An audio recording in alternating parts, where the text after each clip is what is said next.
If you're a yoga teacher struggling with confidence, maybe it's not you. Maybe it's not a lack of self-esteem. Maybe it's not a lack of self-belief. Maybe it's more like you just don't know what kind of teacher you are. In this video, we're going to talk about the different types of yoga teachers and discover which one you are. I'm Brea Johnson of Heart Bones Yoga, and here on Yoga Teacher Tips, this is your place to learn all about teaching yoga, whether it's the nitty-gritty details, but it's also things like this conversation today. So please, oh please, subscribe and comment, and let's build an amazing Yoga Teacher Tips community together. The secret to feeling more confident as a yoga teacher isn't just being a good yoga teacher, because what is that even? The secret to feeling more confident as a yoga teacher is all about knowing what kind of yoga teacher you are. Because once you do, you realize, oh, I get to celebrate my unique gifts, and I can stop comparing myself to other teachers who are just different than me. But one of the most important and quickest ways to finding your own voice and having that confidence is truly knowing yourself. Because isn't that also the practice of yoga? The practice of yoga, beyond asana, is this practice of knowing who we are, the self-awareness. And so the more we can have this self-awareness, hopefully what happens is that it builds self-compassion. And with self-compassion means that we accept parts of ourselves that maybe we didn't always accept, and maybe parts of ourselves that we've struggled against as if something was wrong with us. So we're going to talk about reframing, identifying, and understanding these parts of ourselves, and knowing that these parts are probably actually what makes us an amazing teacher. And then you can know what kind of teacher you are and go forth and teach your amazing, wonderful classes. Let's first start with, how do you prepare your classes? This is going to winnow down what kind of teacher are you. Are you somebody who wings it, who goes, okay, I'm going to teach a class about the hips today. That's enough of an outline for me. I know what I'm doing. We're going to go to class and I'm going to just teach a cool hip sequence, but I'm going to just feel it out and respond to the people in my classes and who shows up. For some of us, that's going to be super clear, something we may naturally do. For others, even just hearing that, you might get quite scared and go, oh, never, I could never. So maybe you're more of somebody who wants to plan, who feels more clear and confident with maybe a to-do list, with a fully thought out, written, even practiced sequence before you teach it to your classes. So I would say neither one of those ways of preparing for a class is right or wrong, better or worse. It's just knowing what your tendency is. Also, I have a feeling that many of us are going to fall somewhere in the middle between these 2 points, from the person who's totally winging it, and I would reframe even winging it to tuning into your intuition as well, right? So you're kind of, you know what you're doing. You're not just winging it as if you didn't know what you're doing, please. If you're a winger, if you're somebody who wings it, you're probably coming from a base of support and experience and knowledge base so that you can adapt on the fly. You're an intuitive, adaptable teacher. Let's reframe that. And then the planner is somebody who loves to think things out, who loves to really just have it so clearly pre-planned that by the time you do come to your class, you've got that nervous system safety net as you go and approach your teaching. And again, most of us are going to probably fall somewhere in between. Take note which one you feel like you land a little bit more towards. Now let's talk about how you teach your classes. So here you are, you're at the front of the room. Are you somebody who loves to communicate a lot of details, a lot of precise cues? Or are you somebody who loves to communicate in a way that's a little bit more poetic, more storytelling, a little bit more painting a feeling of the experience rather than somebody who's more precise? I'm not saying the more poetic version can't have clear, detailed cues, but maybe there's a little bit more of that. I think poetic's the nice way of thinking and explaining that. And again, I'm placing these as binaries, like here's one end of one spectrum, here's the end of the other spectrum. And again, most of us are going to fall somewhere in between. But is there one version of teaching that you maybe lean towards more? Find out and feel out which one is me. Which one do I feel is a little bit more me?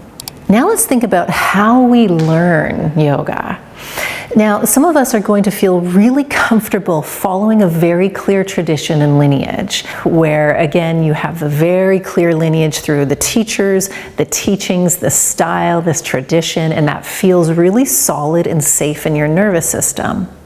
Somebody else is going to feel a lot more comfortable still honoring the tradition, still honoring where yoga came from, but might be more inclined to look at more modern techniques, bringing in more modern ways of movement like biomechanics. And some of us might be able to find a really beautiful marriage in between the two. So, as always, take a moment and see which one do you lean towards a little bit. Now let's think about the ways in which you teach. What kind of teaching do you enjoy doing? Are you somebody who loves one-on-one private sessions where you can go in and you can go so detailed and have that more intimate connection with somebody where you can really get detailed and dive deeper into somebody's individual practice? If so, you're probably a teacher who's going to be more comfortable teaching more private classes one-on-one.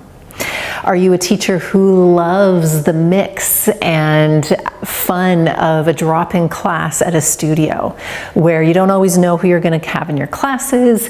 Yes, you're going to have some of your regulars, but there's always going to be new people, and you really thrive on those new and different inputs. Maybe you're somebody who loves a pre-registered experience where you go and take people over a series of weeks or months, and it's always the same group, and you're taking them on a journey, and you feel really solid and confident doing that because you can guide and create a longer term experience rather than that 60, 75 minute, 90 minute drop-in class. Or maybe you're a teacher who loves to just dive deep and focus on something for a couple hours, like in a workshop. Keep in mind, most of us are going to be able to do and enjoy some of these like versions of teaching. So it's not trying to put yourself into a new box and go, well, this is the only way that I ever want to teach. But as we give these different options, ask yourself, which one am I more drawn to? If I had to teach and spend most of my time teaching, would I be happiest teaching those weekly classes? Would I be more happy teaching just workshops or that pre-registered?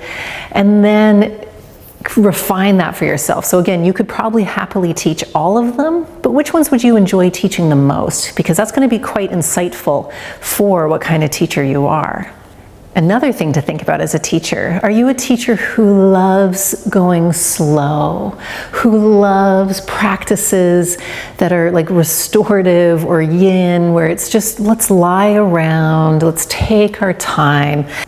Maybe you're somebody who's wired and loves more vinyasa, strong, engaged, active style of teaching and classes, and that makes you happy. That actually gives you more energy when you're teaching these faster paced, stronger classes. So what kind of classes are you drawn to mostly? Pick one of these options, or if there's something I haven't said, add that. Now let's think about who you want to teach. Again, we know that we could do it all, but we don't need to do it all, and nor should we do it all. And that includes who we teach. Are you somebody who loves teaching kids? And you're just like, yes, this is so much fun. Bring me into a school, maybe do an after school program. I just want to work with kids. They light me up, and I'm so excited about that. Maybe you're somebody who's like, actually, I love working with seniors. I love how focused and engaged they are about wanting to move their bodies well so that they age well. So these are my people. We're going to do chair classes. I'm going to go to a senior's home. Maybe you don't actually overly care. You actually like, again, that drop-in class model where it doesn't really matter who's in the class as long as they're suitable for this type and style of class that you're teaching. So see which one or two you gravitate the most to, and again, if there's something I haven't said, add that to your list of who you would like to teach. And this one is such an important one that I don't think a lot of teachers spend a lot of time thinking about, which is how much do I want to teach? How much should I teach? Or how much do I have to teach? Also financial reasons and things like that.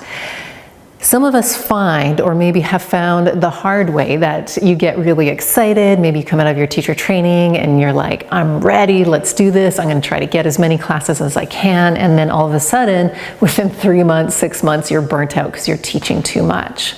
So everybody's teaching too much is going to be different. Some of us might have kids and responsibilities and other full-time jobs that if you taught more than 3 classes a week, you're going to get burnt out. So maybe for you, 1 to 2 classes a week is your sweet spot. If this is your full-time job, maybe teaching 8 classes a week is too much. You got to bring it down to 6, but wait, my income needs me to teach at least 8 classes a week. So then figuring out, going back to the other questions that we've looked at, and then figuring out, well, wait a second, are there different ways that I can make a little bit more money in the classes that I'm teaching? Maybe I love teaching workshops. Well, I can make a little bit more money teaching a workshop. So that will inform a little bit of your sweet spot of how much do I want to teach? How much can I teach? And are there ways, if it's not a lot of classes, is my sweet spot to teach, are there ways that I can maximize the financial support and impact for myself in those classes that I am teaching?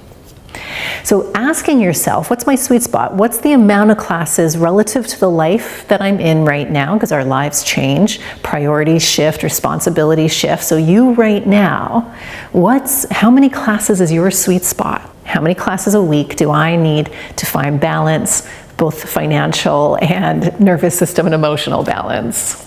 So we're going through these in a really sort of light and easy way. You can take your time. If you're feeling inspired, you can absolutely take your time and go through these questions in your own way and add different questions that we haven't covered here. But the whole point of this exercise is to start to think about yourself, who you are, how you are wired as a teacher, regardless of what popularized yoga teaching should be or could be. It doesn't matter. Who are you as a teacher, and how do you want to teach? Who do you want to teach? And what ways do you want to teach? And then that clarity goes so far, because then you're going to feel more confident.